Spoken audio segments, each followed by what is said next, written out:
Mr. Sinister's Minions continue their undefeated ways. They've tied Joe Fixit's league record for longest undefeated winning streak to start the season. Who will have the challenge of stopping the Minions in Week 7? We'll get to that, but first a look at how our first week of cross-divisional matchups turned out. My third place Red Robin got off to a strong start against Mr. Sinister's Minions, but tight end Vernon Davis's 30 fantasy points from 2 touchdowns and 180 yards receiving put the Minions ahead, and they never looked back. The Minions win a crucial matchup, 125-114. Our second place team, Captain America, faced a tough challenge from the Scarlet Speedsters. Both teams saw many of their top players underperform, but it was the goose egg from injured tight end Jimmy Graham that sealed the Speedsters' fate. The final score, 84-82. The Frost Giants couldn't take the heat vision of the Sons of Krypton. Broncos running back Noshawn Moreno, 3-touchdown performance made the difference with more than 28 fantasy points. The Sons of Krypton hand the Frost Giants their third loss in a row by a score of 115-74. A waiver wire pickup made the difference in the matchup between the incredible Joe Fixit and the Jokers. Running back Brandon Jacobs ran more than 100 yards for 2 touchdowns for more than 23 fantasy points, putting Joe Fixit ahead for the win, 78-69.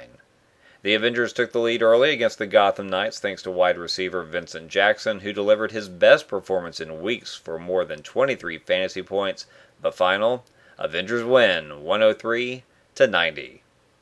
Our first of 3 weeks of cross-divisional matchups turned out very well for the Marvel division with a 4-1 lead over the DC division. I had all of you submit your predictions for which division would win the most games in those 3 weeks, and with that in mind, our boldest prediction doesn't look all that improbable now. Chris is calling for Marvel to win 12-3. Stefan, Brandon, and Michael are all predicting Marvel 9-6.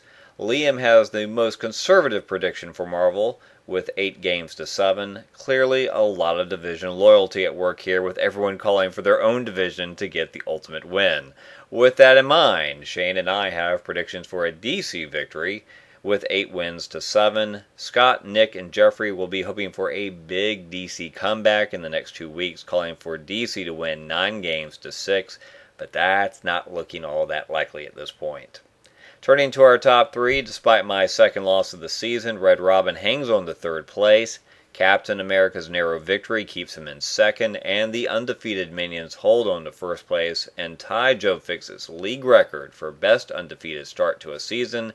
If they win their Week 7 matchup, the Minions will own the new league record of 7-0. To get the win, the Minions will have to defeat our 4th place Scarlet Speedsters, who are itching for a win after some tough losses this year. The incredible Joe Fixit will be trying to improve his current record to 4-3 when he takes on the Gotham Knights. A battle for truth, justice, and the American way as the Sons of Krypton face our number 2 Captain America.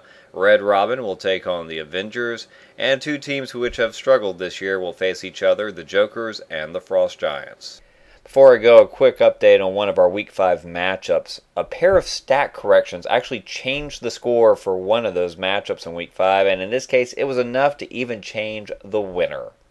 Initially, the Sons of Krypton had defeated the Scarlet Speedsters by a half point, but some stat corrections involving quarterback Drew Brees and the Chicago Bears defense resulted in a 1 2/10 point change in the Sons of Krypton's score, meaning the Speedsters are now the winners of that matchup by 0.7 of a point.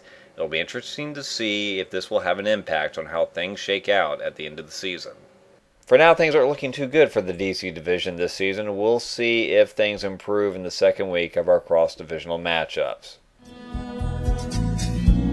What a wicked game you play to make me feel